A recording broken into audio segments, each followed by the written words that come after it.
And just like that, we are broadcasting to the world. Hello, good evening. I'm Robin, and this is Molten Chat. Hi, everyone out there in crazy land. I hope you're doing okay this evening. I'm very tired. I do apologise. I might not be at my best today. Do let me know in the chat if you can hear me all right. You can see me all right. I seem to be in the greens over there, which is always a good sign. Hello, everyone. Hi, Tonal. Hi, Ken. Hi, Micro. There's only two of you. Hi, Tanith. Good to see you. Swagger Perks. Someone reasonably volume. Good. Thank you, Alan. Steve, Tanith, Waveleo. Nice. Who was the first guy? Suraj Rajput. Nice to see you here early, mate. Well done. Oh, it's nice of you to come along. This is so lovely. Thank you. Thank you very much for deciding to spend a little bit of time with me today. What should we talk about? I can't decide whether I'm hot or not. Hang on, I'm just going to take my jumper off. So it kind of got cold and then did it? I don't know. Yeah. Your man at Axis Modular has been building a Molten bypass, which is very exciting. It's good to see more of those out into the world. Very unappreciated. No, not unappreciated. Underappreciated module, I think. But, you know, I've talked to Bafaka about this. And, right, there's this idea, okay, that if you actually use the module, you're like me, if I use the module, show myself using the module, then people might find that interesting rather than not ever featuring it ever again after the launch. See? It's an interesting idea. Same with the Molten motion meter. In fact, I'm planning on doing another video with that soon. What was that? Oh, never mind. For exactly the same reason as that you do need to mention it again after the first time. Just don't do it the once. Show more reasons for using this thing, and that's a good, healthy idea, and also, makes me appreciate what I'm doing a little bit better. So that's nice that's had some impact, because it was, with the it's not as if with the bypass I was trying to just come up with some reason to talk about it. It actually genuinely filled a particular thing I was trying to do. In fact, I was talking to another module manufacturer about the possibility of creating a module sort of along, not just a switch like what the bypass is, but actually something which creates drum patterns. So it sort of led me down this road to realizing that if I could just switch between a couple of things, that's actually interesting. I was planning on doing a whole lot of stuff on logic, proper logic gates and stuff inspired by the Luna that I played with recently. But that just didn't seem necessary in the end. Do you need an OR gate, or do you just switch between two things, really? That's the question of that. It's still hot where you are. Cool.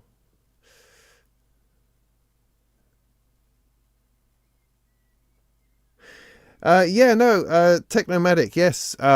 You said you were going to DM me, but I haven't seen any direct messages at all, so I don't know whether that's working for you or not. I don't know.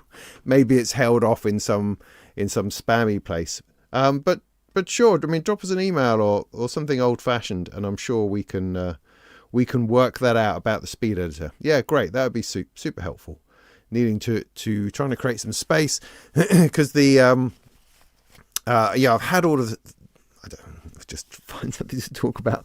I've had all of the synth picnic stuff in my son's room for the last month, and he's away at the moment, and it's been brilliant. I've had all this space in here, all this floor space. I've been able to set my guitar up where I've been practicing me songs for the Village Fete in a couple of weeks, and it's just been brilliant having all this space. And so this has inspired me to clear out some of my shelving with stuff that's just been there forever that I'm just not using, and move some of that on so I can actually bring the synth picnic stuff back in and put it on shelves. That would be amazing.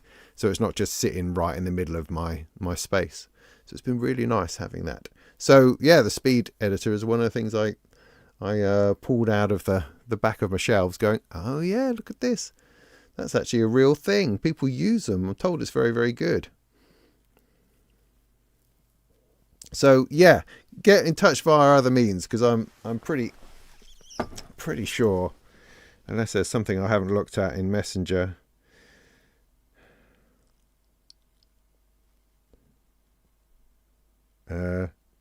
Message requests. See, that might be it. That might be it.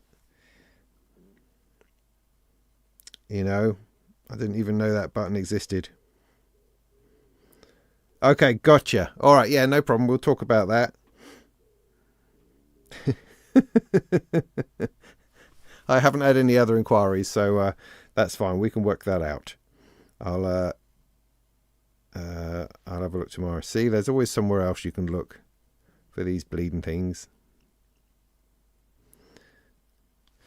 Cool. Good. Yeah, sorted that out. Nice. So I am drinking this evening Soul, because that's kind of what I have. That's what I've got knocking around, and that'll have to do. It's very summery. Very summery.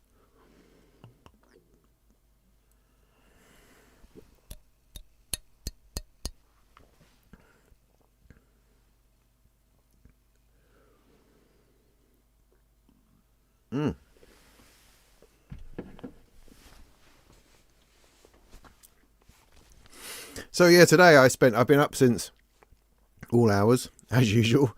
I was playing in church this morning, so I had to rehearse from 9 and then play a load of songs, and then after that I had a rehearsal with my little band for the Fate we're doing in a couple of weeks. That was another sort of 3-4 hours of playing guitar and singing, so I'm pretty knackered. Got home about 5 a couple of hours ago. So yeah, I'm not particularly on it today, but never mind. I'll do what I can. I'll keep on talking for as long as I can. And excuse me, if there's anything you'd like to know, then do let me know. If you've never been here before, you're very, very welcome. We generally just chat. You know, respond to the chat as much as possible. Talk about stuff. Synths, modular, the Molten monthly that's just gone past, all that kind of thing. Talk about those sorts of things, and if nothing much is kind of happening, I'll probably play some music over here. I don't have anything new and exciting to show you. Well, I do, but I can't be asked to get it out. But I will say that if you're coming to the Synth Picnic this weekend, you will get a chance to play on the Econ 6, the strange BBD-based synthesizer, which I did play on. I had it for the one I did in Cambridge a few weeks ago, and I think it baffled most people because it has a secret way of loading presets. You know, there's no like button to press or dial to do. No, it's a combination of buttons that you have to do in order to load a sound, which is, you know, genius if you really want to annoy people. But not that helpful if you just want to load some bleeding sounds, as opposed to having this weirdness going on the whole time. So, but I hope to get that out this week, have a bit of a look at it, so I can show you what it's about on Saturday. And also I want to get into to making a video on it. That would be good. Yes, other than that, I don't have anything particularly secret. I think I'm past all my secret. See, I'm looking at my board over here, right? Do you remember I talked lots about this board and how it's going to organise my life? It's not at all. It's got a list of things on there I still haven't done. It's made no difference. And a list of other things I haven't reviewed yet. Yeah, no secrets. No secrets on any of those. Plenty to doing. How is the synth rental thing going? You know what? The synth rental thing is going okay. It's going okay. I mean, it's not, don't get me wrong, it's not, it's not a business by any stretch, because, you know, if you know anything about me, you'll know that I'm the worst businessman in the world. That I just don't operate very well within a capitalist environment. I'd much rather people have stuff and have fun than have to wade their way through paying for stuff. You know, that whole things being too expensive to access just drives me nuts. You know, you have to pay for everything all the time, and I don't want to be the source of anybody else's having to pay for more stuff. Do you know what I mean? And so if I have the opportunity to do something, as affordably as possible, then I will, and I find I have great difficulty in trying to make things, in trying to find the appropriate, what the society claims as the appropriate value for things, because I don't necessarily hold the same idea, which is why I will always be poor. And there you go. Unless I need to do a paradigm shift of some kind into some other way of thinking. But in terms of people borrowing stuff, people are taking stuff away because it's really affordable. It's only like 30 quid, and you can take away something that's worth hundreds of pounds and play on it for 30 days and then bring it back. And it's worked brilliantly. People have taken it. People have brought it back. That's all we ask, really. That's all we're after. And in the course of doing that, because 3 or 4 people have done that every month, it means that the day at the Honesty Library has paid for itself, because I've got to rent the space and I've got to buy insurance, that kind of thing. So the idea, the aim for the whole thing was that it would not end up having to cost me money to do. I mean, we're not perhaps quite there yet, but it's not far off. And now, if it's mostly paid for, that it makes it feel like that it's still worth doing. Do you know what I mean? It's not. We're not packing people in. We're not coming from far and wide. It still takes time to sort of advertise and market it and all those sorts of things. So, yeah, it's still going. I might take a break in the summer. I'm not sure whether I'm going to do an August synth picnic. So if you are looking to rent something, it might have to be for 2 months. I'm going to think about that. I've got to think about it before the Saturday, because that's the next synth picnic, and we're going to need to know what's going on. But on the whole, the renting thing is good. I'd like to have more stuff coming through and be able to do more with more things. Focusrite have been really great in lending me a synthesizer, and that's been very helpful. I'd really love more manufacturers to get a bit more into the idea, but then who am I fooling? I mean, it's only like 20, 30 people to come along to have a look. But I think it could be, if companies contributed, then they'd perhaps be more interested in marketing it themselves. I should probably do something a bit more about that. I mean, there's always time. It's always time in trying to get something like this off the ground. And I don't know that I have the time as ever to really push and market what Synth Picnic could be, and push it into other areas. So we'll see for what it is, and for how it's working, how much time I can give it, the amount of energy I can do it. It's trucking along, and the impression I get from people who come is that it's been a very useful and helpful and happy thing. So that brings me an enormous amount of joy. So so that's good. Thanks for the question. I've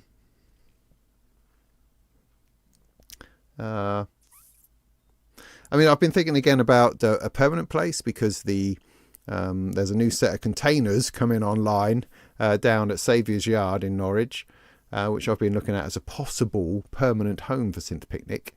Where the idea being, the basic idea being that there's nothing more I can do where I am. I'm in a shed. It's not very accessible to the public. It's a bit far out of town. I don't have a separate space that I can give to people. It's not set up very well for people coming and using stuff in situ, if you know what I mean. Whereas if I had a space in Norwich, I could set it up and have everything working, and people could come and rent time in that space. They could bring their laptop and record things, or use the recorders that are there, and you could just sort of rent a workspace for a morning or an afternoon or something like that, rather than taking one synthesizer away.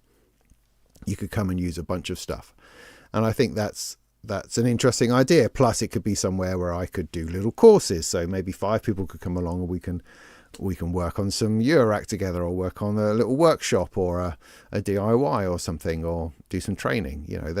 There's potential and possibility in doing something in a space in Norwich. And the thing with these containers down on Madeline Street is that they are affordable, on a monthly basis. They're something like 350 quid a month, which for any sort of space, shop space, call it a shop, is phenomenal, really. But it's still a chunk more money than I'm paying at the moment for the Honesty Library. But it could be a way of just trying to do more, to trying to get another stream of revenue into this business, so it can work and be better.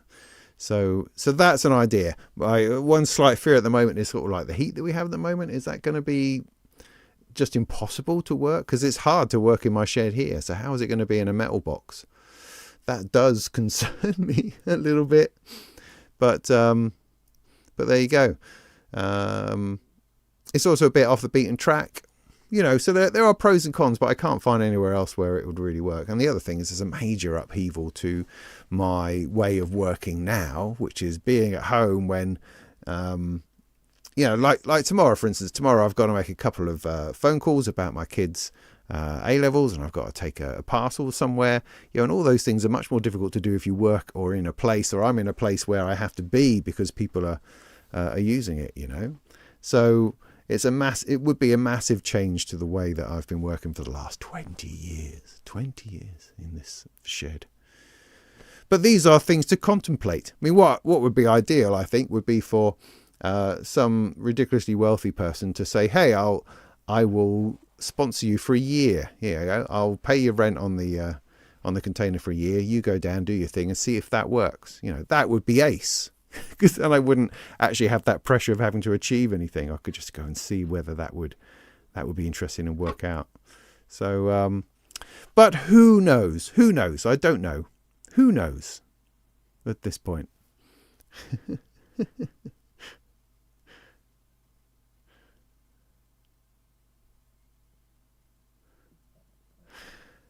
Are there a few places in Norwich available for you? Yeah, I mean, it's just that the hassle of the setup, if I was actually going to wire things together so people could use them in situ, that takes quite a bit of work. Something that was short term.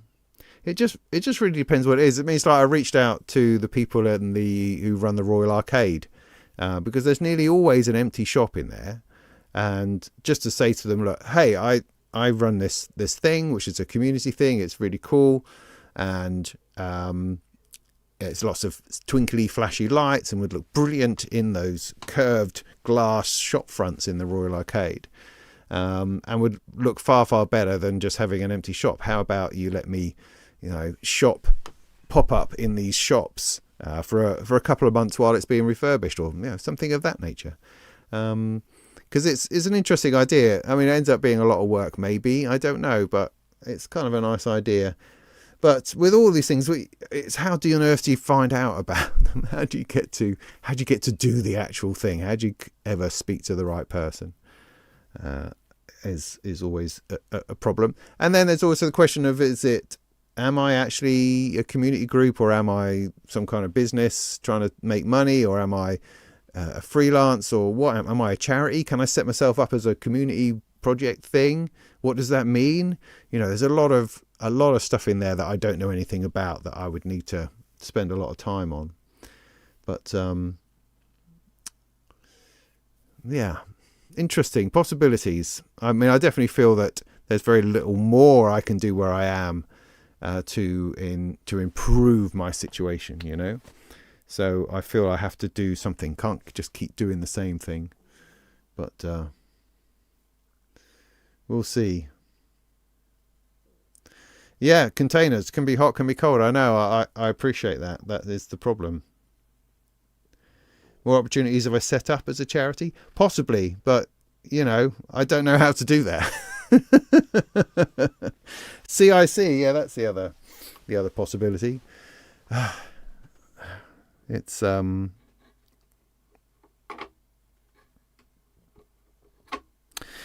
hard having this conversation a lot lately, I think, where people who are people is that people who are wealthy, and I mean that in terms of perhaps monetarily, but also perhaps in time and space around themselves, have all the opportunities in the world to improve their situation.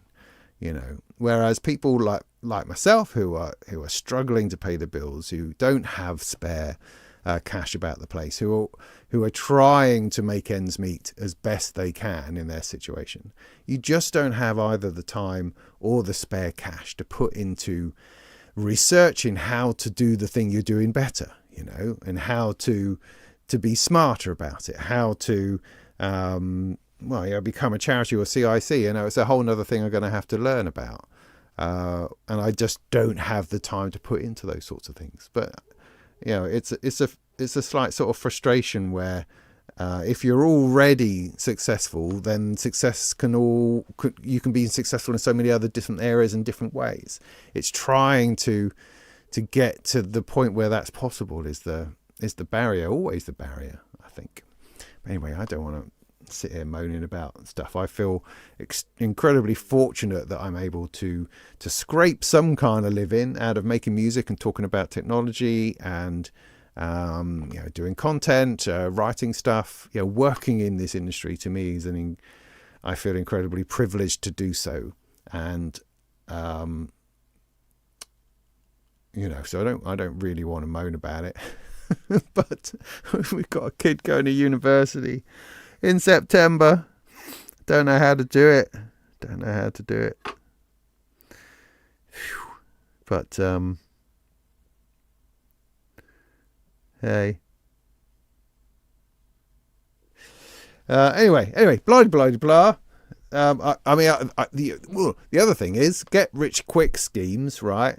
I do have a couple of those. First one is to actually make some bleeding music and release it, because I'd sell thousands of records, obviously, so, but that's certainly something I should be doing. I absolutely should be releasing music, because I know plenty of people who do, and it's something which I should be able to do given my environment and my situation. I should be able to do that. I've just got to talk myself into it, so I don't go round in this a cycle of never considering any of the music I make good enough for one, and then going through a whole cycle of imposter syndromes, and then finding the time to do it when I need to be doing some work, those sorts of things. But that's a potential. I really should look into trying to make that a focus. I think that would be that could be a thing. The other thing is I have this brilliant idea for a Eurorack board game that's been swimming around in my head now for a couple of years. That at some points it almost overspills onto bits of paper. It's almost at that point. I just need to sketch it out properly and then start working it. Because that, of course, would make me a millionaire, I think, overnight. Because everyone's, the saturated market of board games could really do a board game about Eurorack modular, because everyone's fascinated by that, obviously. Could be both, non-profit and another for Molten. Yeah, exactly. I just need to work out how these things work.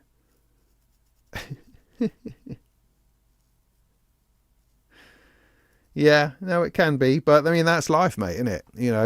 I'm not trying to yeah, no, that's life. That's life.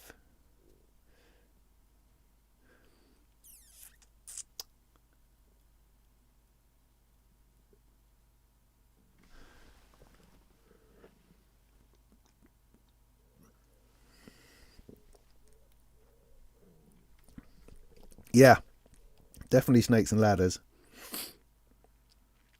Yeah, there's no way that the board game would ever teach anybody anything about Eurorack.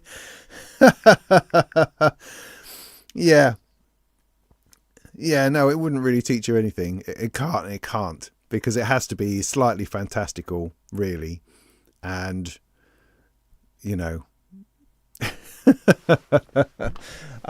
because also people have to be able to play it without absolutely any knowledge whatsoever modular or synthesis or how those things work. You know, you're not going to have an advantage because you know that a filter should go before a VCA or something.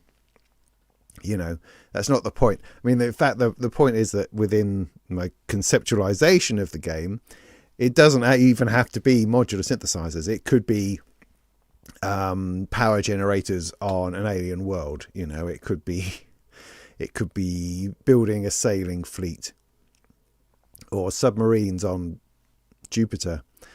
You know, the actual scenario becomes unimportant, but I just like thinking about it in those terms, and I think that's going to drive it. But I also like the idea, that it could totally be converted into a completely different scenario, completely different concept, but contain all of the dynamics which I'm working on and trying to develop at the moment. So fascinating, you see, fascinating, of course. Yeah, I could have an evil disting, couldn't I? Yeah. Or turn over a card that says, "Oh, your acts are now controlled by AI." You know, lose all creativity points. Definitely. Definitely.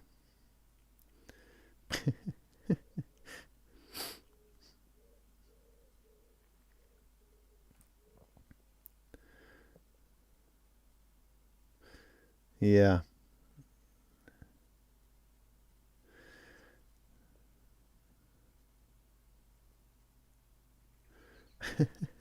See, the thing about getting a bot to do my admin is that I'd have no way of knowing whether any of it was right or not.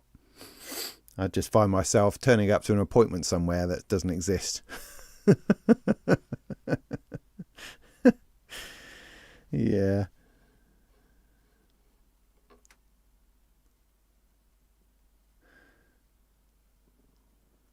Yeah.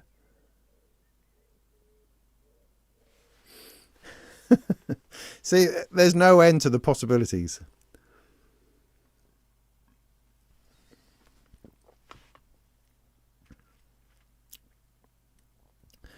Whew. See, asking a question about people's annual budget for stuff. See, one of the glorious things about modular is it circumvents any ideas of budget, because it's in little bits. I mean, okay, the little bits that sometimes cost as much as another bloody synth. I appreciate that. But you don't tend to look at Eurorack in terms of thousands of pounds worth of stuff, although of course there is thousands of pounds worth of stuff, because you do a little bit and you do another little thing, and you like reward yourself at some point with a 200 quid module. I mean, that's crazy, isn't it? There's me talking about being on the bread line at the same time I'm talking about 200 quid modules. Yeah, but then I'm in an unusual situation, because in some ways this is yeah, I'm in an unusual situation.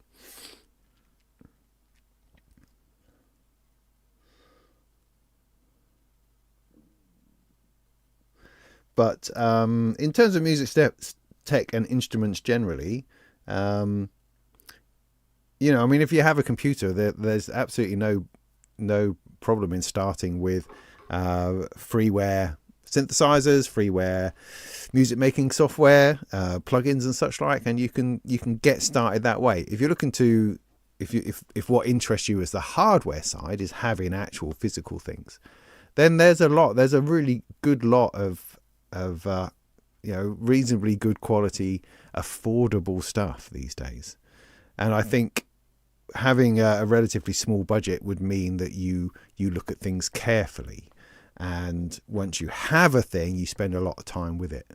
I think that's the advantage of having a restrictive budget, is that you can get an awful lot out of a single piece of gear, which people who perhaps have more money to spend on these things wouldn't necessarily have that sense of dedication or urgency in wanting to get everything they can possibly get out of a single device that they've got. They can be a lot more casual with it.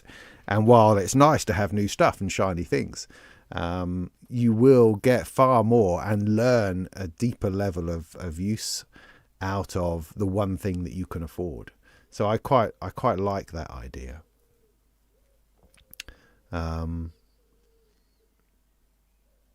If that's helpful.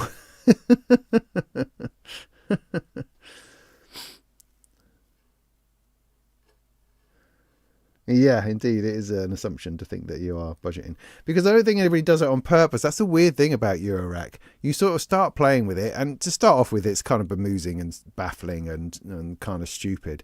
But then, you find yourself losing time, and you find yourself going, "Well, this is really interesting." And look at this strange sound that's coming out, and like, I made that, and that's really cool. And then you meet other people who like that sort of stuff as well, and you're going, "Well, look, we're all sort of messing about with the same sort of ideas," and it just gets more and more interesting. And before you know it, you've suddenly bought a larger case or something, you know. So it sort of creeps up on you in a weird, unexpected way, as opposed to thinking, I've got £2,000 to spend this year, I'm going to spend it on this. That doesn't tend to be how it is. I mean, I do still buy Eurorack. I don't all get it all given to me for free. Some bits, sure, but sometimes I do buy stuff, and it's a strange impulse. It always, for me at least, it tends to be, oh my goodness, I know what that is. I know what that's going to do. That's perfect. I need something exactly like that. And so, boom, it's in the cart, and I've bought it, without even sort of thinking about it too hard. Like I did that with the automata here, and I was so right. It's just a totally brilliant module, and I saw it, I knew exactly what it was. I thought, yes, that's exactly what I've been looking for, and it's brilliant, totally brilliant. That's an absolute keeper. So little things like that are difficult to explain exactly, but that's just what it does.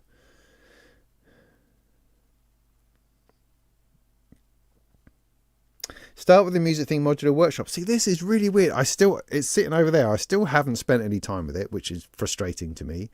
But it's fascinating that the music thing workshop has become a really good entry level into modular, because it shouldn't be. It's far too difficult. It's far too complicated, and yet that's exactly what it is. And it's really changed the way I think, because another thing that churned away in my head, money making idea, is to do a course on Eurorack. Absolutely, I should be doing videos on how to get into Eurorack. Absolutely, I totally should be, because I think I have the ability to get across concepts in an interesting and quirky way, and so I think that can be useful to people, and people have asked for it as well. So I really should be doing that, but it's really hard to know how to start doing Eurorack. It's really difficult, and I tend to always come back into, well, you've just got to build yourself a synth voice, which is kind of true, but also really boring. I mean, what, a VCO, so an oscillator, a filter, a VCA, and an envelope, wow. You'd be better off buying yourself a one of those 303 clones from Behringer, and you got it all in a box for £100. Whereas just to buy 4 or 5 modules in Eurorack and a case is going to cost you £1,000. So what I'm saying is, trying to get started and trying to define what it is as a good starting point in Eurorack is really very difficult. Now, I've come up with a few ideas, though, I have to say. I mean, one of them, the automata, of course, is a good one. But also this triple mod from I've got here.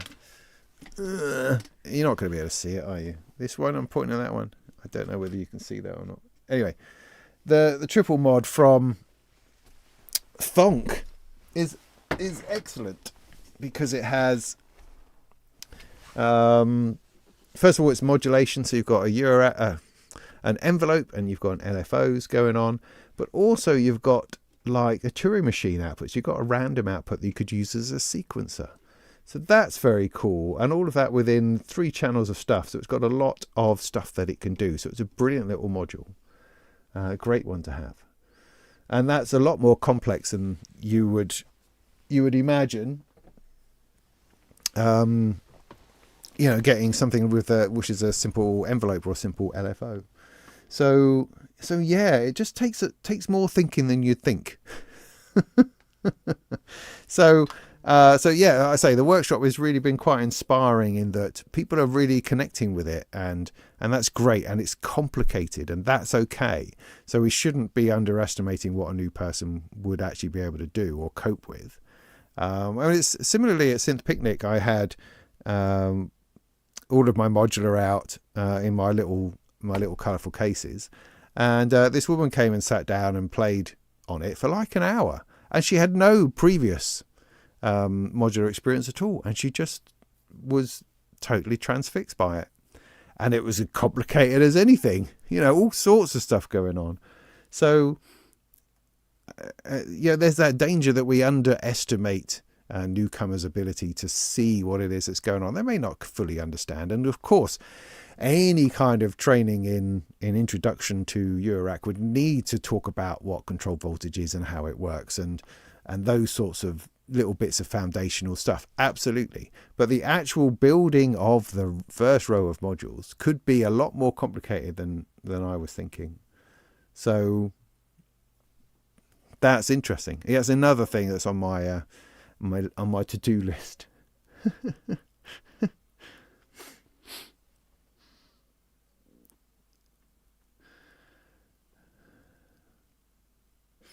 Let me just have a look, see what other people are.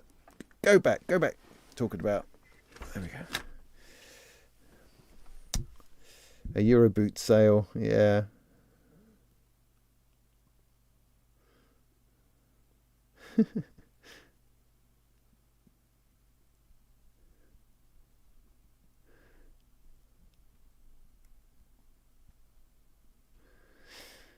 Yeah. I don't know about the whole maths thing, personally. But I've kind of gone off make noise. Yeah. Yeah, the 2600, the Behringer 2600 is quite a nice idea.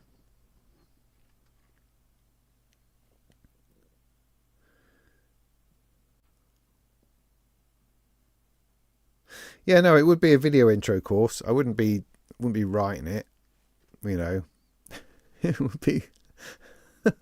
I mean, obviously, Instagram is constantly trying to sell me a platform on which to build my course, inevitably, because there's lots of money to be made apparently in selling courses. Doesn't matter what it's on; it's not important. The content's completely irrelevant. It's the fact that you can snag 1,000 people for 50 quid. That's what's important.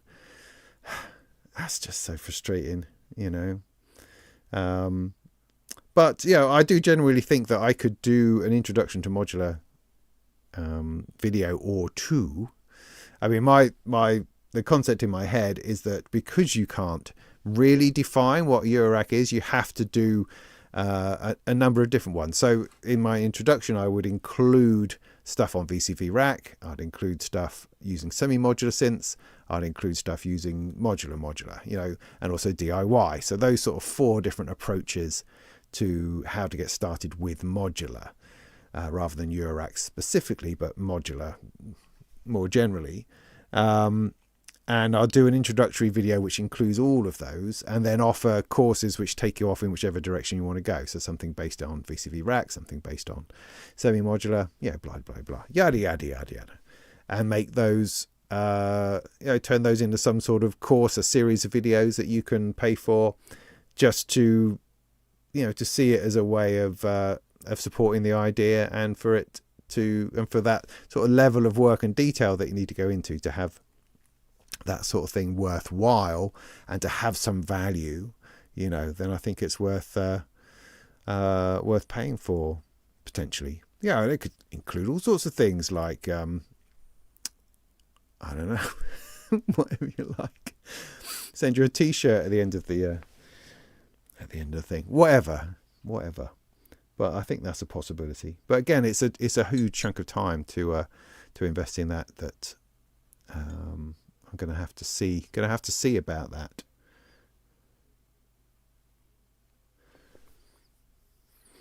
I mean, for instance, I know that I am a little bit behind on doing my best of synthesizer type videos. I did my best budget ones in last November, which I think was the last one that I did. And those videos are massive, absolutely massive. People go mad for them. And last year around this time, I did like best synths around £1,000 or best synths over £1,000, that kind of thing. And they are massively successful and huge and really help up the subscriber count, and they up the monetization on the channel. So I really need to do those. Really need to do those as well. But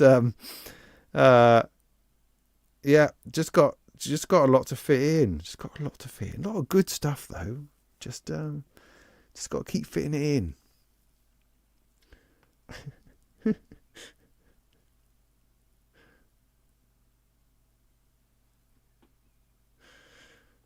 Yeah.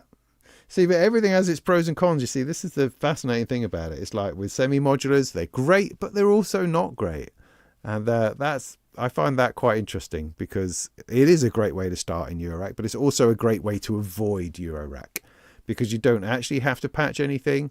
And in some ways, you don't really learn it. You only start learning modular because you have no option but to patch something together, That's when it starts getting real. This is why the software doesn't work either, because you can just put together whatever you like, or you can load up somebody else's preset of 1,000 different modules doing stuff. And that's not the same as trying to make the 4 modules you have in front of you actually sound anything more than really crap. So,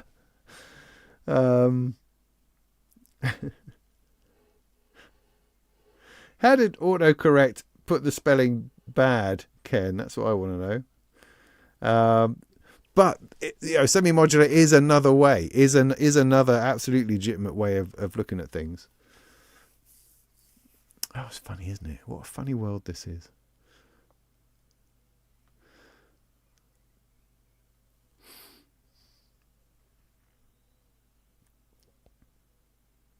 Cascadia, yeah.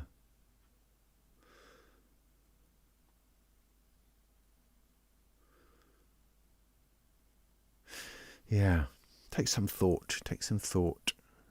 But again, that's me just overthinking it again, which means it will never happen. Whereas, a dozen other people have already released courses on how to do stuff and get on with it, And I'm still faffing around. I don't think it will quite cover the exact detail that I need to cover. Is it going to be exactly as fascinating as I think it should be? Yeah. Yeah.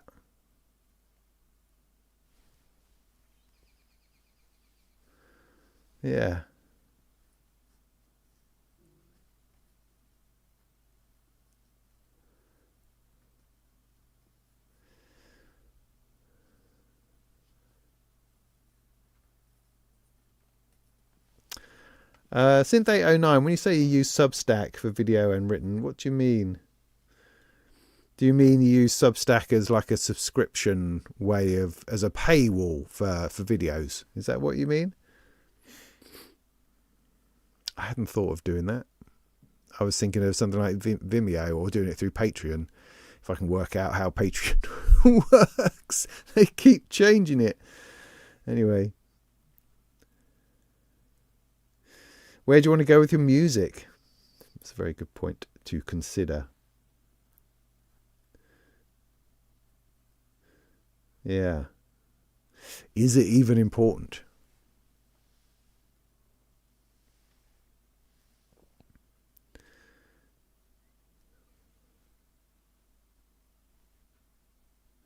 I do not know.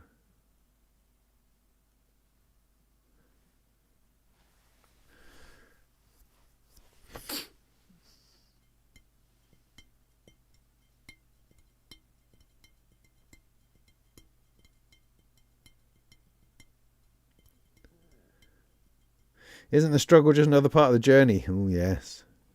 Yes. I mean, heck, I've had such a journey. Yeah. Yeah, I've definitely done enough of the old journey business. That's for sure. That's for sure. Excuse me.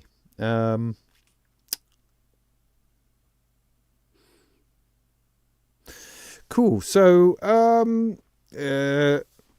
yeah, we've covered all sorts of weird ground.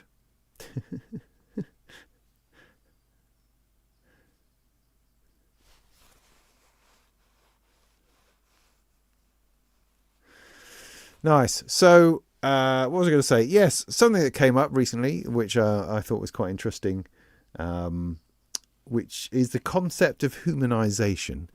Somebody was saying to me recently that AI music, I'm sorry to come back to talking about AI, but it is kind of interesting, that AI music actually sounds more human than human music because it's trained on a lot of old music, which was not grid based.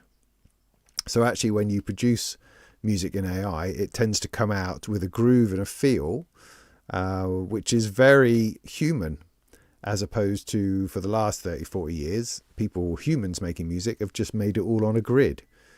And we spend all our time trying to sound like robots, whereas the robots are far more capable of sounding human. And that was an interesting thought process,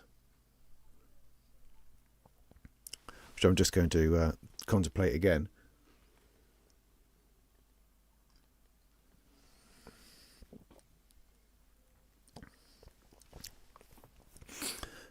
But I think there's a large flaw in that way of thinking, which is not anybody's fault necessarily, because it comes from the misuse of this concept we have called humanization.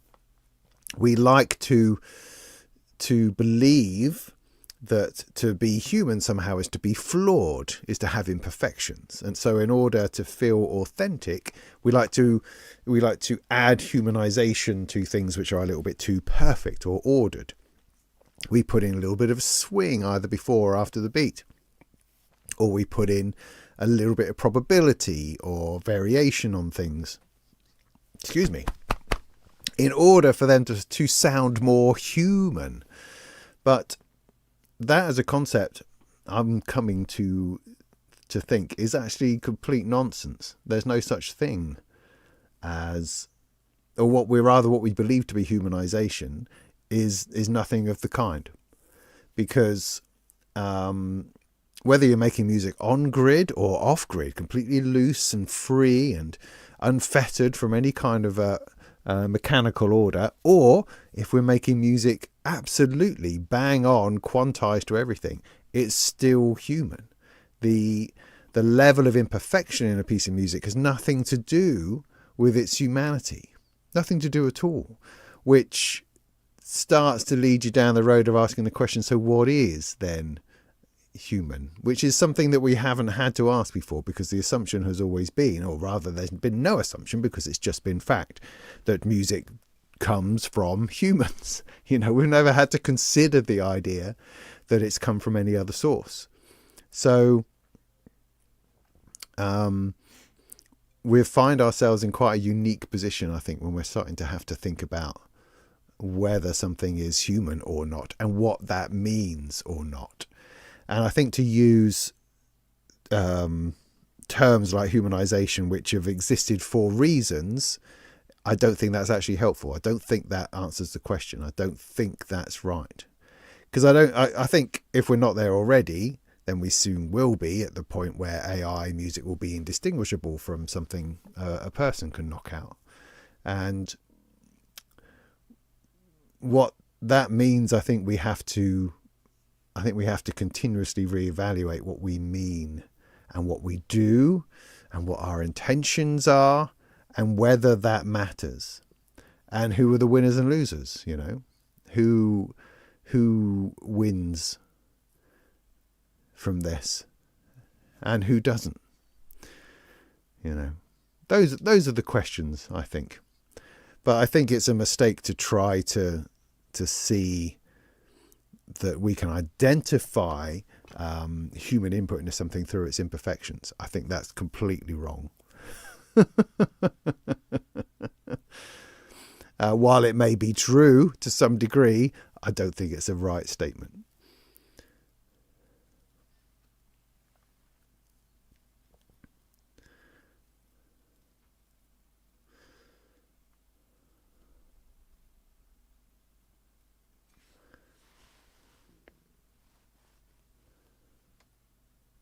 Decision paralysis, yeah, that's always a good word.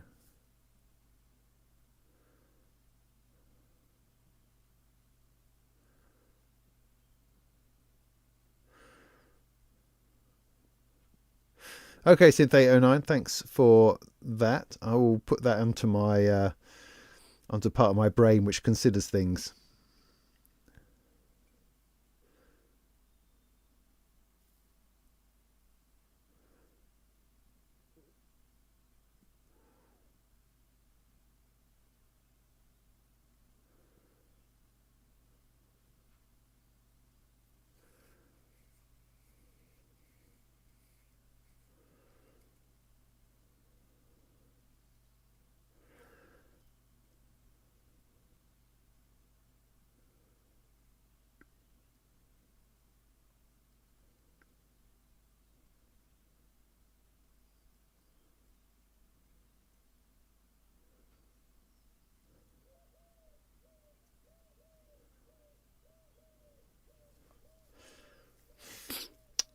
Oh, hi, John, Mr. Bontempi. How was that? How was the build?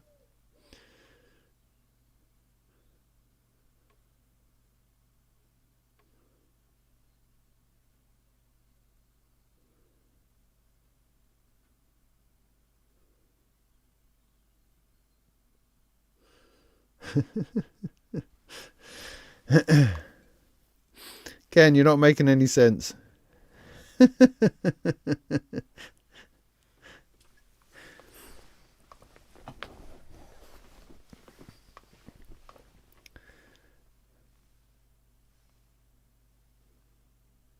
Very easy build. Okay, good to know.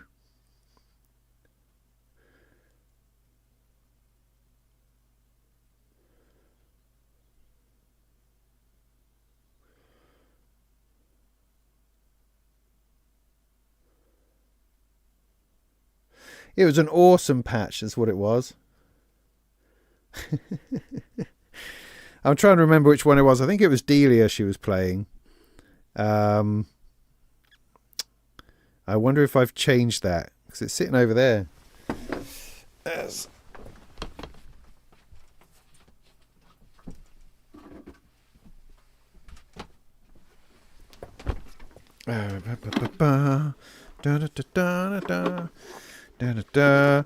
These cases have gone slightly out of favour.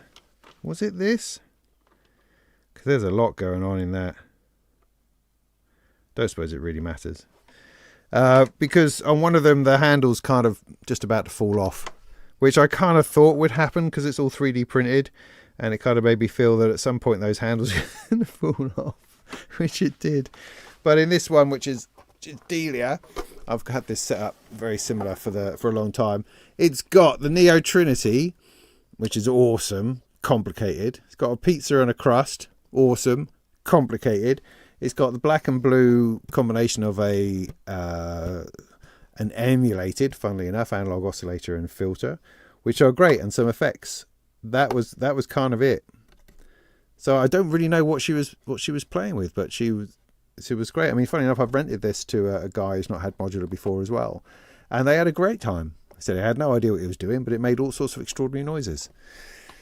So again, it sort of teaches you that you don't want to dumb it down to the point where it's boring. You know, you've got to have stuff in there which is interesting and crazy. It's like, I mean, another good module that I think could end up in anybody's case would be the, hang on, just make sure I've got that together, would be the Random 8 from, would be the Random 8 from Modular Melodies. I think that's a great module that could do all sorts of things, because one of the problems we have in building a small system is how do you play notes? You know, I mean, when I first had my first sort of couple of modules together, you know, you would control the pitch by hand, you know, inevitably. And then I think the first thing I got was, well, I first had an LFO, so I stick the sample and hold output on the LFO into it, and it would then route around the place and give you a bit of a tune. From that, I then went to a Turing machine, which then did that a bit better. But then, of course, I needed a quantizer. So, you know, these things build, and when I got to the Turing machine and quantizer, I actually had a repeatable pattern I could use, without having to go external into some other sequencer. So what was I saying? Well, yeah, I was just saying that you need, even once you have your synth voice, you need a way to play it. And so something like an interesting multifunctional module, I mean, maybe even a disting, could be a useful way of having something that does multiple things. I mean, maybe that is an answer, is to actually wrestle with my disting demons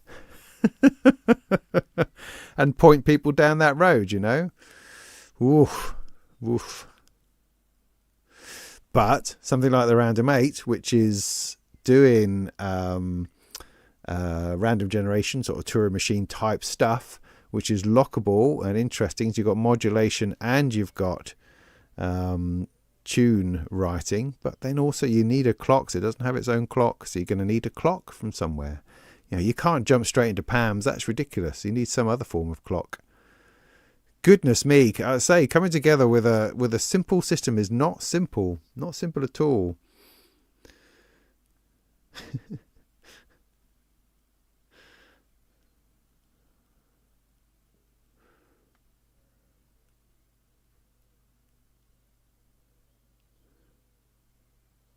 How have the cases got from Access Modular gone down? Well, I'm only actually using the one, which has got the Descartes voice in it, which has been rented a couple of times, and because it's in situ, it's nobody's messing about with it. It's perfect. It's perfect, robust. Everything sits in there nicely, does the job. Yeah, it's great. The other one, I got a few I haven't put together as such. I've using it to carry all the little bit stuff around in, which is useful in itself. So it's still quite. I mean, I mean the frame bit is just over there, and I was looking at it earlier, going, it's the little stands. It's the little stands and the separate screws, separate nuts. Is still quite a hard thing to get over. But as I say, once in situ, no bother. It's just that initial bit is a little bit funny. Hey, Robin Vincent, cheers! You're welcome, Thomas Yon F1Q. Good to see you. That's a nice hello.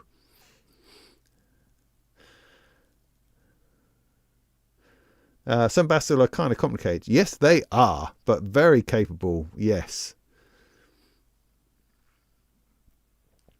50-foot tape loop. Oh, Bart de Bois Blanc at the top there also said hello. Good to see you. Thanks for coming by. See, it's 9 o'clock and I'm kind of feeling like winding it up. But we've got a new bunch of people coming in. So, hey, and I've still got more beer to finish.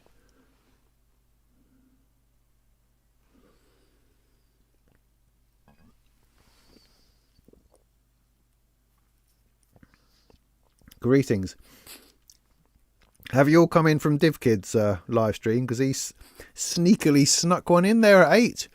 Like, I got a notification at 7:30 saying he's going live, and it's like, oh, bloody hell. And what can you do? We can't avoid each other all the time. But anyway, good to see you. Molten clock? Yeah, I mean, that doesn't sound particularly exciting, does it? I know. But okay, so talking about the humanization thing, that I appreciate that no one's engaged me in conversation about this concept at all. Everyone's just talking amongst themselves. Let's ignore the silly man talking about strange concepts. But anyway, I was thinking about this humanization concept and grids and stuff and timing and quantize and clocks. So how do we make clocks more human, I guess, was the question I was asking myself. Which I should add to that you probably shouldn't, and it doesn't matter anyway, because, as I say, the timing imperfections in your music do not define whether it's human or not. But it did take me down the line of thinking, well, so maybe what we need in modular is to move away from the grid, obviously move away from the PAMs, and towards having the clock run by our own body systems. So, a heartbeat, for instance. Is there such a thing as a heart monitor to Eurorack module? Could I strap something to my chest or my wrist that would be transmitting a clock to my system, which then controls the clock in my system, so that when you're playing a gig, for instance, everything will be quite fast because of the adrenaline and your heartbeat going. Or if that beautiful other person that you find attractive moves closer to you, for instance, would that change the speed of the music? Or once you've drunk a few beers, would that start to relax and so your music becomes slower? Is that interesting? Is that possible? Is it possible to filter things to the point where it maintains something and just varies slightly as opposed to lurching violently about the place? I wonder if that's a thing. I meant to look that up. Maybe I will. Cheers, Tanith. Good to see you. You're number one with Purple Crowns, whatever the heck that means. So congratulations.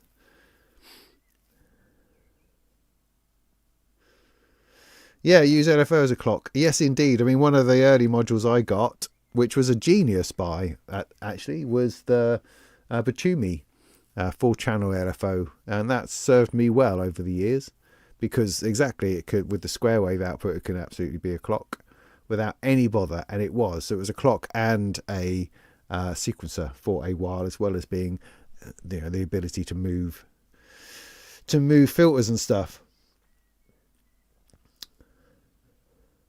How about just playing the instrument? Yeah, but that's an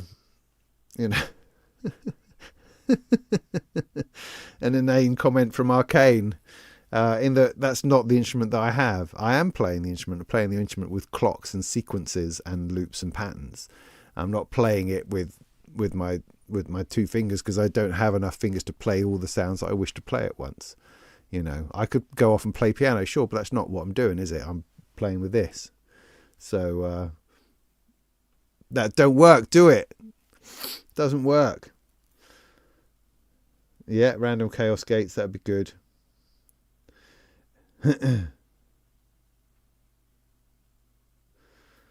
Yeah.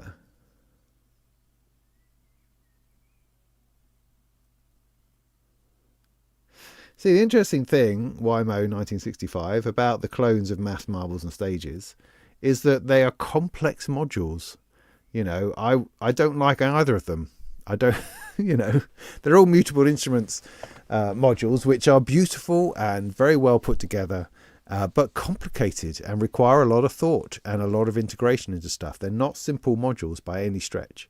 But they're the ones Behringer decides to clone because they think that they'll evidently sell a whole load of them, I suppose, and I suppose they will. But they're not helpful. Behringer could release a series of modules which are actually really helpful, but everything that they've chosen to do so far in modular has just been odd.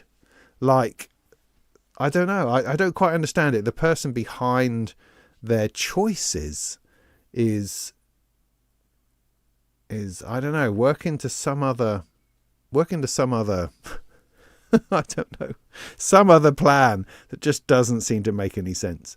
I mean, the first stuff they did, they released the whole Moog modular in Eurorack, which is academically interesting, but completely devoid of current modern music making practice, and so it's hard to use because you've got to do all this S-trig, V-trig stuff. It's all the wrong flavor of everything. It's very uncompatible with other bits. Of course you can make it work, but it's like a headache. And I think the 5 people who would really like to have a Moog modular in Eurorack, those people have been satisfied completely, but the rest of us are just like going, well, why would I want any of this stuff? Similarly with the 2500 stuff, beautifully made little modules based on the ARP 2500, but again, I can only get half of it to work because the rest of it doesn't make any flipping sense. It's completely bonkers. What on earth is it talking about? Because it's based in technology from 50 years ago, which was interesting then to academically minded musicians, but not particularly relevant to anything that's happening now. System 100 is perhaps a little bit closer to something that's useful, because at that time, with the Roland stuff, it was starting to find a bit more of a standard, and I think that has perhaps been used better in its port across to Eurorack. But then the new modules that that are a little bit more random. But again, as I just said, they chose the maths and stages and marbles, all of which are crazy modules. Why can't they do, a decent dual oscillator, for instance, a stereo filter, a twin envelope, a 4-channel VCA? Did they do that? Did they even do that? They did the Batumi, didn't they? It just boggles my mind. They could completely clear up if they wanted to, but they just seem not to. And also their other difficulty is that their manuals are so terrible, so awful, just awful manuals that tell you absolutely nothing. And again, it's this sense that while Behringer are providing us something that's fantastically priced, they're not providing any of the support or opportunity for people to learn how to use this stuff. They're completely relying on the community to do that themselves, which is just yet another missed opportunity. Somebody's getting paid money to make these decisions, and they're just, in my little view, poor decisions, when they could be doing anything they like, because they have factories to build whatever they could possibly imagine. I don't know. It's just the most disappointing manufacturer, I think. That's the whole thing. It's just disappointed. They keep on pissing people off. They keep on taking ideas that aren't theirs from people who are still trading, and doing that. Now, this is nothing against yourself who've bought some Behringer modules. That's fine. I have no problem with that. Not at all. I'm purely talking about how Behringer could be so much better than they are. And it's a point of frustration, really. But heck, there's stuff out there, and it's very, very well priced.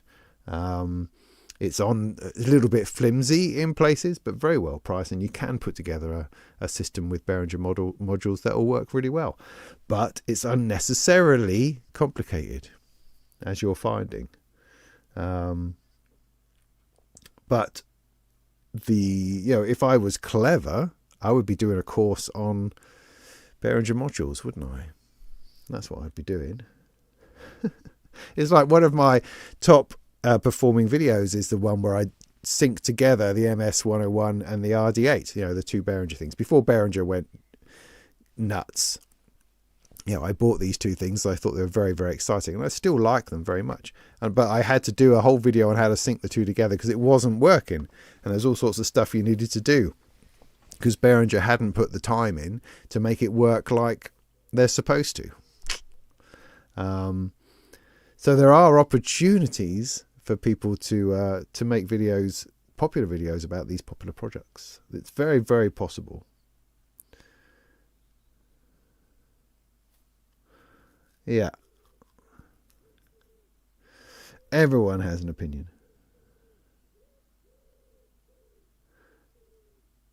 Oh no, just pop over from Poland any time. Yeah, no, it's a pain. It's a long way to come for a synth picnic, I appreciate that. I do appreciate that.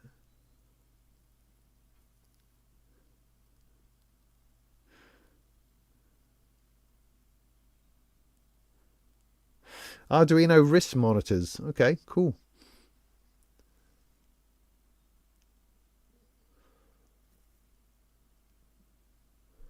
Yeah, no, I know these sorts of things. Yeah, tapping your foot is possible. It would get exhausting. I remember, right, here's a story back from the Turnkey days when the guy from Coda came down to show us a new version of Finale. This is back when things like that were important, before Cubase existed, before VST existed, rather. And it was funny. He was giving us this demo of some of the new features, and one of them was the tap tempo recording. So you could play into it. I think it was even new that you could play into Finale. I remember using Finale at university, and it was the hardest program. You know, you just had to try to write a sheet of music, and it was so difficult, just ridiculous in how hard it was to actually achieve anything in that piece of software. Anyway, this was a later version, and they came along, and so what you did is that you could play and it would record the notes, but rather than doing that, because there's no way the software can know about how fast you're going, so how could it possibly write the notes on the screen?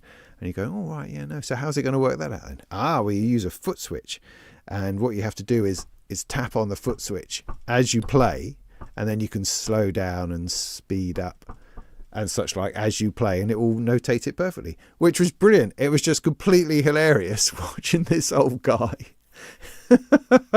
stomp on this foot switch as he played piano. It was just quite hilarious. Yeah, well, there you go. Happy days. Happy days.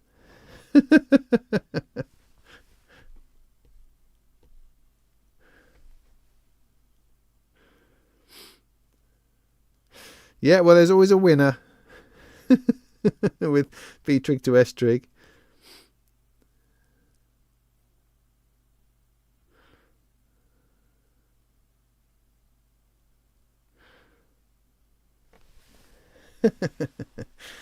Cleaning your room is good. It's a good thing to do.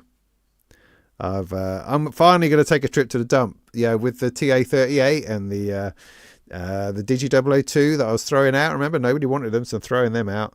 I've got an old record player that's going out, which is a little bit sad actually. All sorts of stuff. I did post a thing about some MIDI controllers if people are interested in those. Jerome was interested in the S49. I'll have to go and have a look, see what version that is. But if you'd like to snag yourself a MIDI controller keyboard, do have a look at my Facebook post about it. It'd be great to move these things on. I noticed a cardboard box. I thought, I can throw that out, because I thought it was just empty from, it's like cardboard, because I have this stupid habit of keeping all of the cardboard boxes for things. So not only do I have a gazillion modules, I've got a gazillion boxes for gazillion modules all sitting around. I'm stupid with that kind of thing. Anyway, I spotted the box for my Hoover.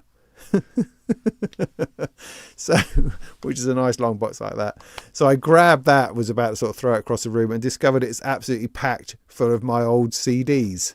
That, you know, unsold CDs, just piles and piles of them. I just got to throw them out, really. I've just got to throw them out. Sad, sad. Sad, sad, sad.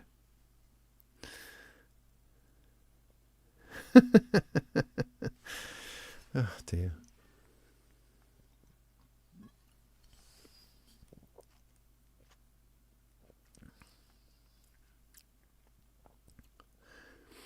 You can have the DA38, Ken.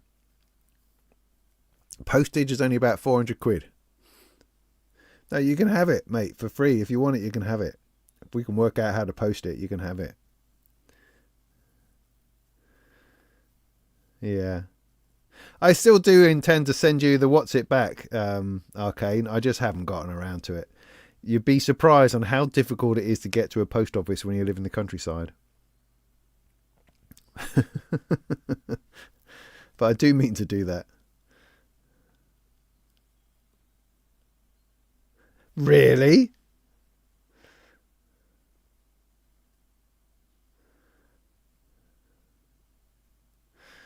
Wow, that's amazing.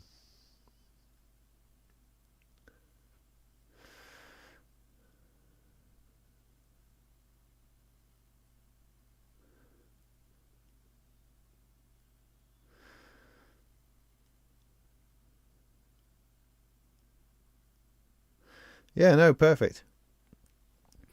Well, I would ask if you used one of my affiliate links, but that would have been that'd be rude of me. It's always nice if you do, but you know, those things are not compulsory. I've noticed that you prefer synths without an OLED screen compared to synths that do. Why is that? I wouldn't say that was true. I would say that OLED screens can be enormously useful if they carry useful information. What I don't tend to like is having to use them to access information which is not available anywhere else. You know, I'll tolerate it for a degree, but there becomes a point where it's just like, I can't be arsed of this. So I prefer to not have to, but I understand that certain settings and bits and pieces that you have to do that. And that's okay. So I don't mind. It's like, for instance, the program from Create Audio. There's been lots of talk about the display on that, the fact that it doesn't have one, and it uses the 8x16 matrix on the front in order to try to convey information. And that's problematic, I would say, because it's not particularly clear, although it's not as much a disaster as some reviewers make out, because I think that you absolutely can see what it is. Yeah, it's just not necessarily completely instant, but you soon get used to it, and then it's not a bother, is it? You know. So that could have probably had just a little OLED screen just to give you the parameter numbers, because that can be helpful.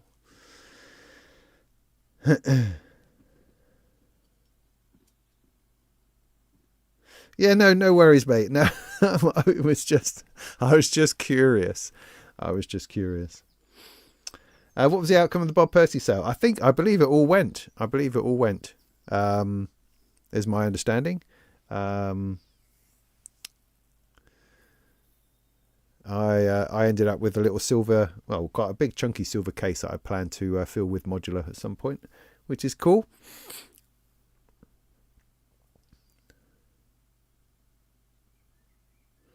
Yeah. So yeah, no, I believe I think Zanny, I believe it is. Yeah, I think she sold everything pretty much. So yeah, no, that was cool. That was cool. That is you know, it's a weird thing, isn't it? Because this is a strange hobby, if you like, which does leave you with a whole load of stuff that's that our families have to deal with on our passing. It's kind of odd, isn't it? Do I think the patch cables are way overpriced? I haven't thought about it, to be honest. I've been very fortunate. Erica Synth sent me, you know, the black, white, and red ones that I use. Erica Synth sent me a box load, which was just super of them. So I've not had to. There are plenty of patch cables I have bought over time.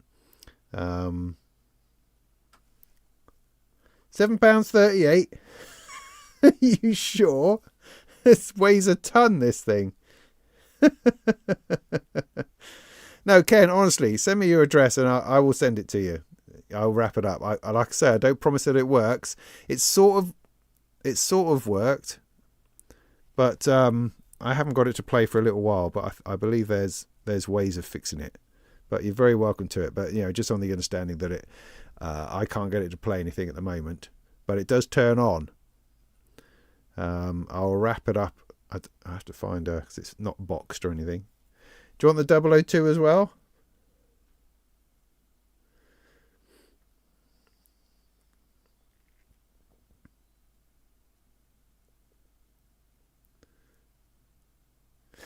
No, what was a Korg NTS for? Because I have a... Hang on.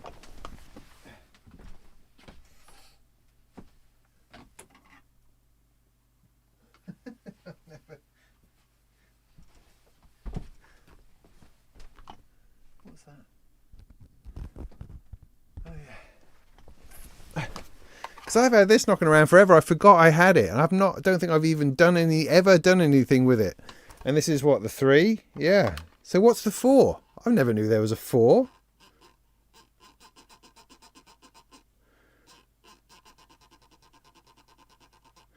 So, but it's £7.38 for raw mail delivery. But, you know, it's 30 quid for me to drive to the post office.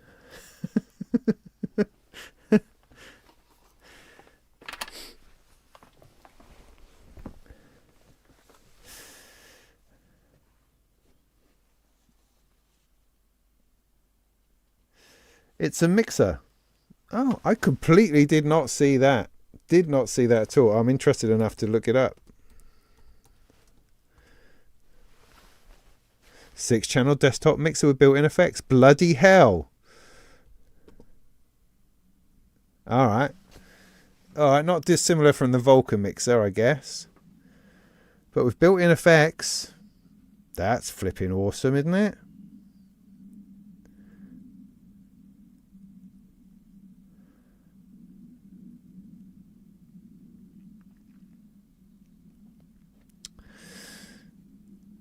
That's great. That's totally great. You know, Korg somehow, not all the time, but often, managed to make some really good decisions. Because I like... do I have it to hand?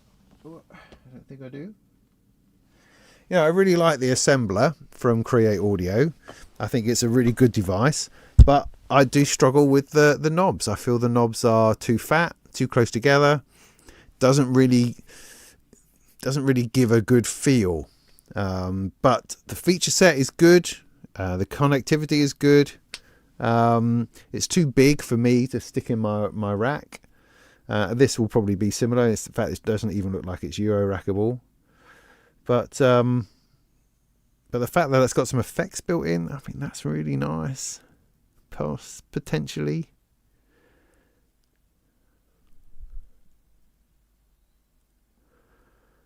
Yeah, no, you're right.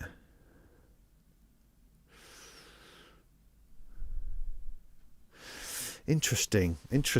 I mean, obviously, I've just started using my Molten motion meters as a mixer, which I think is a fabulous idea, which I'll do a video on next week with a bit of luck.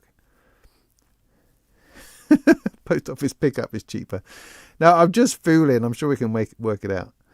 Needs sliders. Oh, yeah, I know. I mean, sliders are sliders. When it comes to a mixer, sliders are king. But, you know, you take what you can get, don't you? Interesting. No, I completely... That passed me by in terms of Superbooth goes. But anyway, as somebody else asked about synths at the recent Superbooth. Yeah, I know what you're talking about the modal. I mean, I have a Cobalt, so I'm all right for that sort of sound at the moment. What did I like? I mean, actually, I really like the Twisted Electrons FM Flex sort of groove box thing. I thought that was really nice, interesting.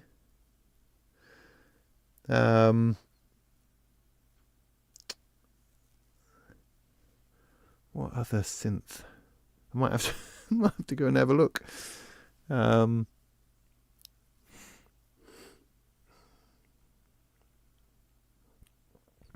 I mean, I picked things for that video that I thought were interesting, not necessarily because they were the best thing.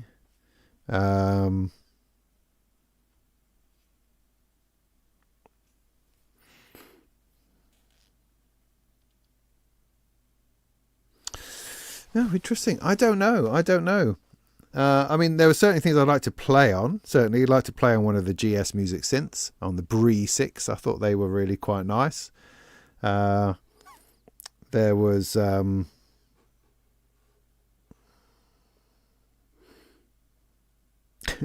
brain. My brain's not at all able to function on any of this bits at the moment. Let's have a quick look at my list.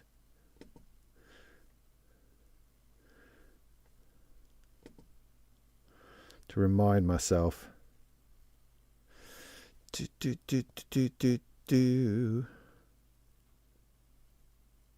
Oh, I quite like the Zarura Nahashi, the sampler / granulator. That was a cool module, I thought.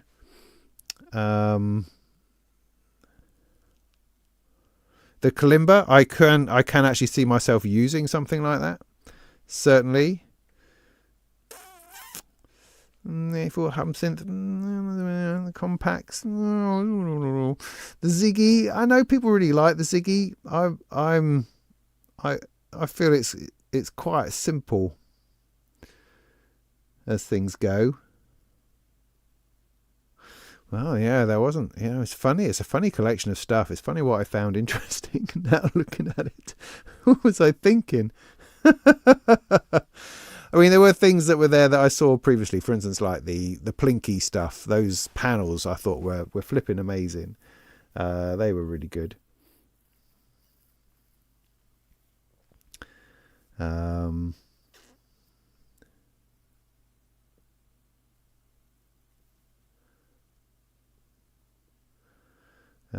Cool. Well, I've done reviews for Sound on Sound for most of the other NTSs. I wonder if I can snag myself an NTS4. That would be rather cool. I mean, the problem with using an external mixer as well with my Eurorack is simply that I have to then sit there and set that up because you can't leave it patched. And that can be a bit of a pain. But it also works really well once you're there. It's just a little bit nerve-wracking in a live situation. I mean, the NTS4 would be perfect if it also recorded itself, wouldn't it?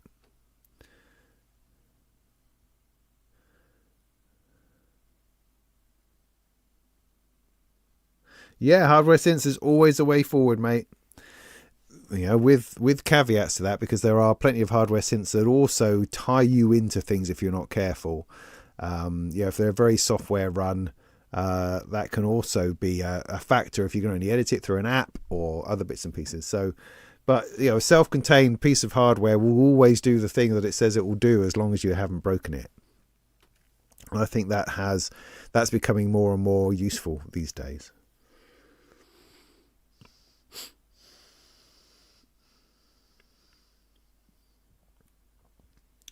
It's definitely a lack of small performance mixers with effects, that's for sure, yes. And also, performance mixers tend to be expensive. It's like that Ceylon. Ceylon, is that how you say it? Zexalon. Ceylon one, which is very, very capable. I saw that around, where you got sort of like two sides to it and then the master in the middle. I thought that was really nice, but, just way out of my sort of what I perceive to be my price range. Just seems to be kind of very, very, very pro. Yeah.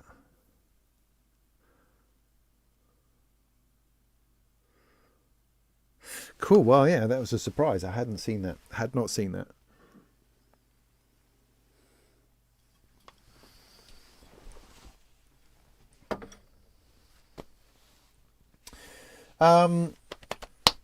So, I mean, I don't have anything particularly to show you this evening. I could show you a little bit of the VHIC, but it won't be in any useful way because while I have spent some time with it now, it's not in any not in any useful way. I now kind of know what it does, but I haven't yet massaged that into something worth recording, which I hope to do this week. Planning on doing that tomorrow, in fact. Spend some time with that. Need to make a video on it. I've also got to write a review for Perfect Circuit, so definitely into that this week. That's my plan. I could turn that on. I have other things that then wouldn't probably sound very nice with it. But maybe that's a good way to finish this evening off, because I think I'm flagging slightly. So should I do that? Should I plug that in anyway and just see if I can make something go with it? It's just I don't think I've got it tuned. Well, heck, who knows? What am I interested in playing with? Difficult to say. I've only got this on loan for another week, so I need to fill this space, which I'm hoping to fill with the Bafako Oniroli, whatever it's called. Oh, thanks, 3D Clouds. I appreciate that. Yeah, I do worry about things being pinched. I used to worry about it a lot more than I do now. In some ways, it's so like attendance is so low, as in the people who come are people who really genuinely want to be there. There's very little tire kicking going on, so I haven't run into any problems with people trying to steal stuff. People have no idea what it is that they're looking at.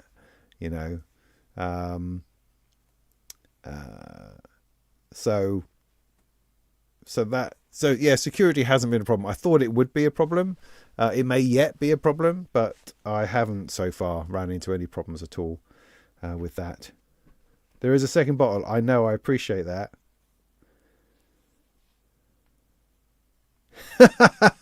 That's it, Ken. That's exactly it.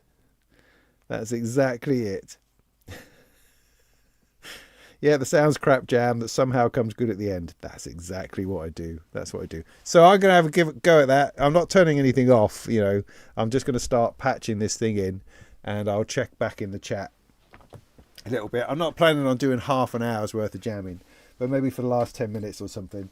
I'll see if I can make some sounds, all right? You've so got my number, Ken. It's unbelievable. Right, I'm gonna see if I can work this out. If I can bring this, is that helpful? No, it's not helpful. Whoa! Let's do a bit of that. Let's see if I can bring this to myself. So I've now taken out a shot, something like that. Is that a bit more helpful? Right. But see, I've got all that. That's all on a weird. But if I'm going to take something out of the VHIC, I'm going to want to put it through something useful.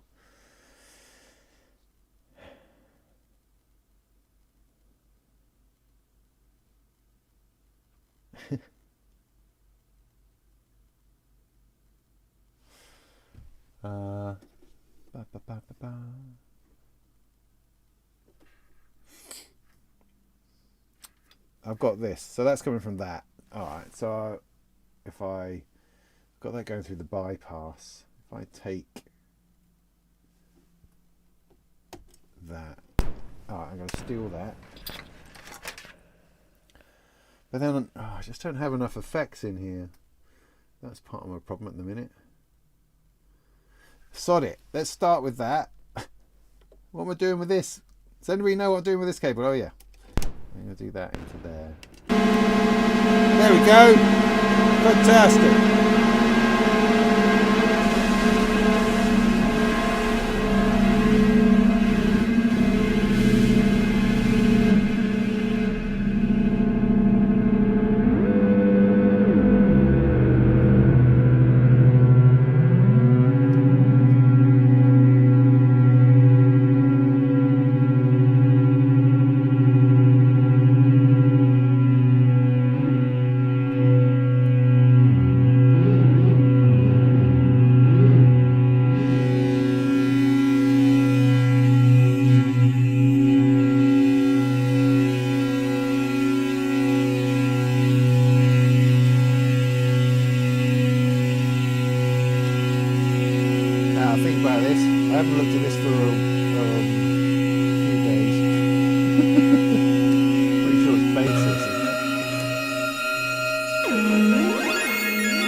I need a clock.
Oh, bloody hell, what a weird thing. Oh, look at that. Flipping heck, I did do it. It's late. Well, there you go. There you go. That's the Vic playing with it for a bit of a laugh to see what we can find. So that's filled up all that time. Sorry to keep you so long. But thanks. I should record them. Well, thank you. I appreciate that. Let me bring this in a little bit. I appreciate it. That's very kind. What did the drum fill? Good question. That would be the Molten bypass. Yes, you should go and check out my video I did on that about how the bypass is switching patterns. So switching between something which is steady and then switching it to something which is more complicated in the space of this lovely CV operatable and manually operatable Molten bypass module, which is essentially a switch in between two different sources. It's kind of cool,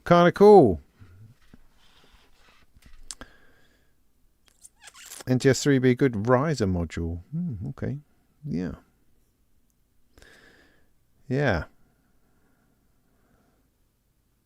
It's really interesting. So I mean, I've been playing with the Vic for a little while, and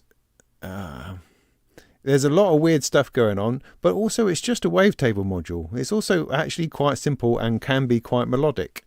It doesn't have to be this magical mystery module that's that everyone's going kind of nuts about. But of course, people go nuts about things for different reasons.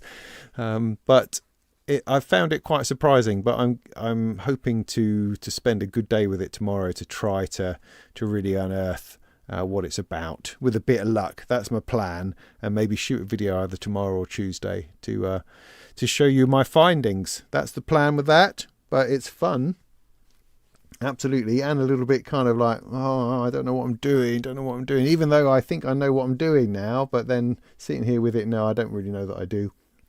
And I'm just exploring ultimately. But that can be fun too. So anyway, I will get stuck into that tomorrow, see where I get to. And I have to go, I think, because I'm a bit knackered.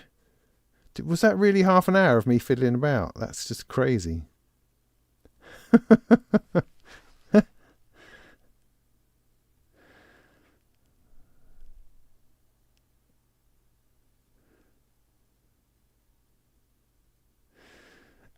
No, modules with lockable tuning, though, they spoil all your fun.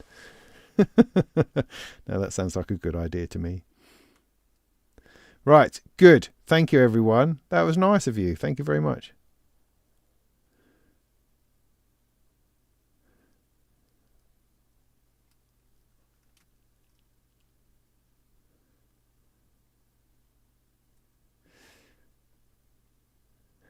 Thanks, Ken. That's all I want. Oh, sorry, stupid things come up. Get off. Go away. Thank you. Good.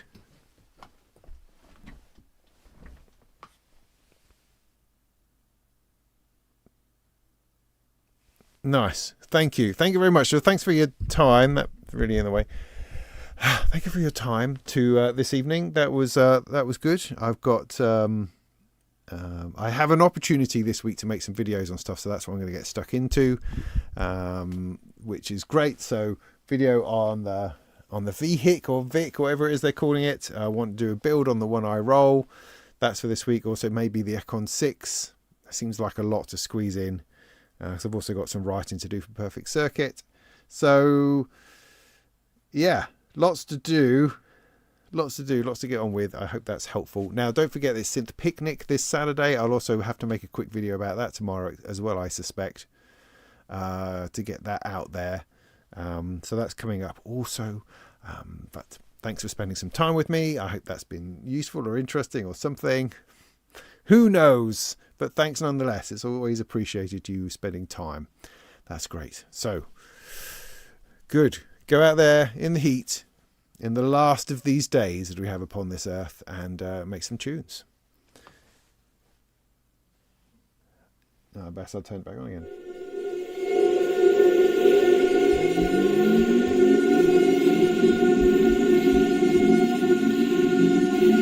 I don't know why it's doing that.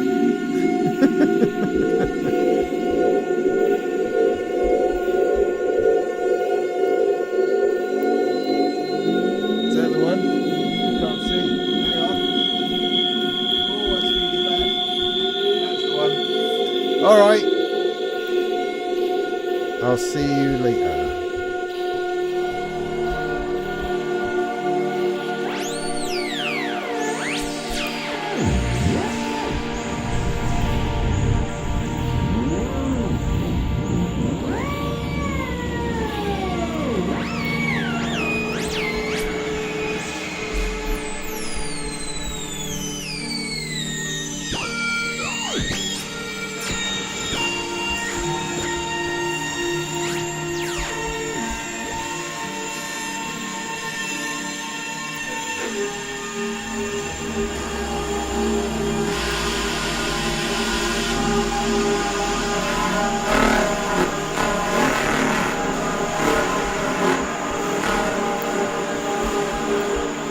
Bye.